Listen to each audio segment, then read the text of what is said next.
It's time to review some of the headlines of today's newspaper from around the world with Emmanuel Malabite Efeni, the great Malabite. Good morning, Rufai, once again. Ojo, good morning. I said good morning to you already. Okay. It doesn't get too much. Oh, yes, okay. It doesn't get too much. Now, let's start the review with this day, Nigeria's newspaper of record. Yes, sir. The lead story, Tinubu, I won't decline calls to contest for presidency.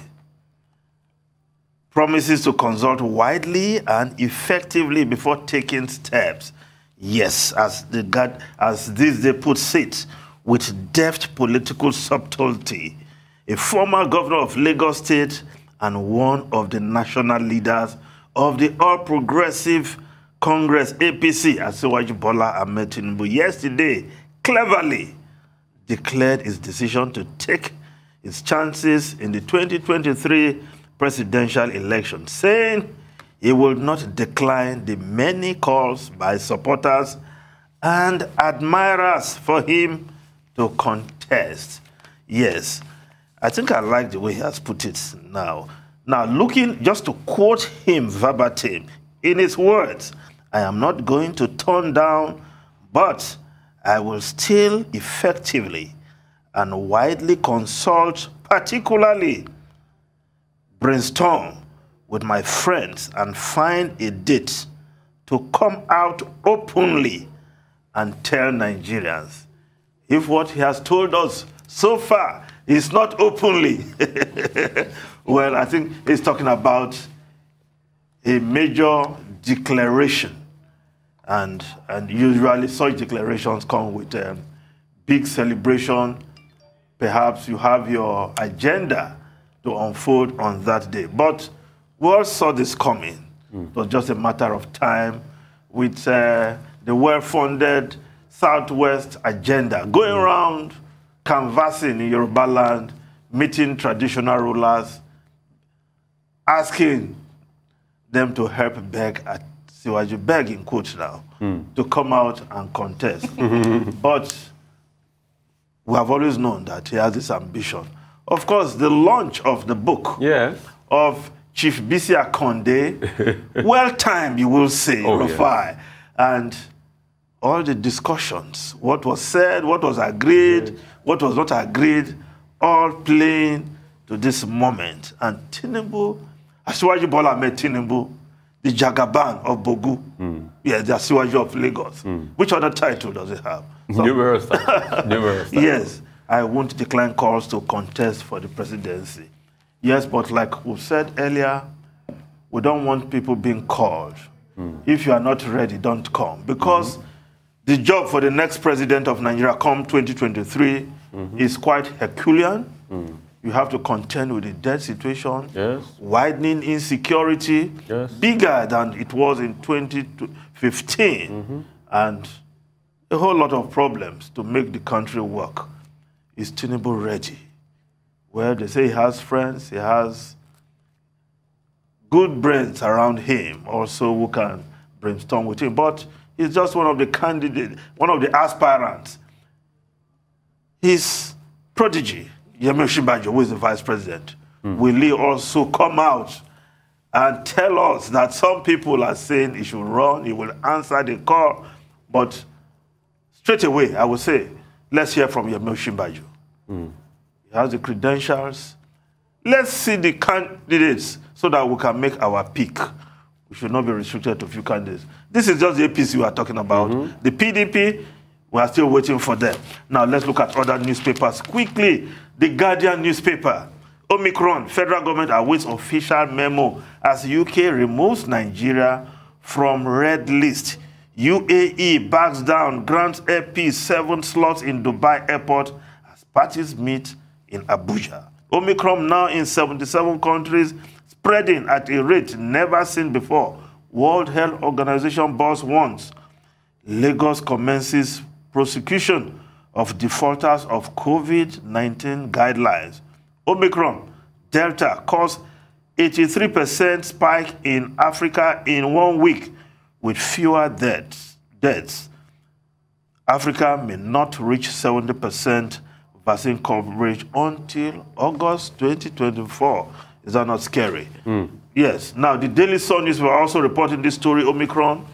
UK makes U-turn on travel ban to remove Nigeria orders from red lists. Today, UAE raises Air Peace flight slots to Dubai airport to 7. Now, Rufai and Oji, it's good to talk tough. Don't take any rubbish when it comes to international relations.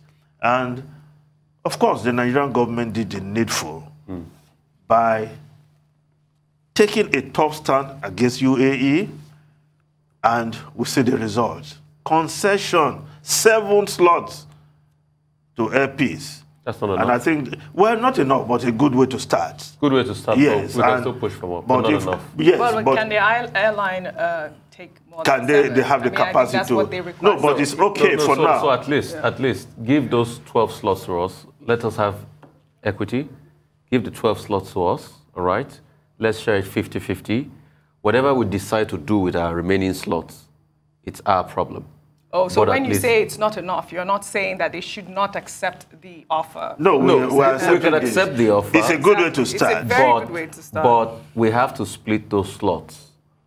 If we have 21 or 24, you give us 12. Yes, going by BASA, the They bilateral take 12. service agreement. That's the way it's supposed to Which be. is It's what 21 it for is. So 21. 7 Do is we good. have capacity to do 21? 21, that's the- Yes, Rufai? we don't have capacity to do 21, but at least, even if we are going to sell it to them, it will come with a fund because we can actually sell the remaining slots we have. But one thing all of this has shown is that we need to stand up for Nigeria more. And we need to know that this is our country, and it is the way we treat our country, people will treat our country for us. And I would say, I'm sure the Nigerians that never believed in the Nigerian government when they were fighting this fight, I'm sure they should have a rethink now. Because we are so quick, despite the challenges we have, to shut down Nigeria, to berate Nigeria, to talk down on Nigeria. Please, I beg, you have to constantly talk up about your country, speak up for your country. See, you can disagree with the government, disagree with the president, but one thing we can all agree on that we are countrymen, we're Nigerians. And anything that is in the interest of Nigeria, we must support whatever the government is doing to fight for Nigeria. And the fight here was about Nigeria. It is obvious. So the UAE had slots in the Dubai airport all this while, but they wouldn't give it up because we didn't speak up. So it was by the same Dubai that the UAE said they had no slots. That's the same Dubai they are giving us now. So we Very must true. always stand for our rights. We must stand for our And I rights and think stand that for our the federal country. government Now, we did very cannot well go this time without around. without Yes. looking at Leadership newspaper. At Sam Azaya's first memorial call for assent to electoral bill resonates. Signing the electoral bill will make votes count, breed credible leadership of Baigbena. That's Prince Nduka Baigbena. Yes, chairman of the This Day Arise group, lending his voice, and he has been very loud on this. Yes. That signing this bill is the way to go. And it's one of those who also believe that President Buhari will do the needful. Yes, he will. And I think the pressure must continue. 4 days to go. 4 days to go for the president to sign the bill. Otherwise, what will happen? Will the National Assembly, if it doesn't, will the National Assembly have the balls to override the president? And once and for all, drop that label of rubber stamp, the 9th National Assembly. This is the challenge. Oh, they said they don't mind being named. No, they have don't to mind. they We say. want them to, if the president does not sign, but many believe that he will sign. 4 days to go. If he doesn't, the National Assembly, they have to do the needful. You know what they say in the advertorials? Watch this space. Well, we'll keep a tab on this matter. All right. Every day we'll be counting down until the president appends his signature to that bill and it becomes law. Very well said, Thank Mr. you, sir. Ifeni. Thank you.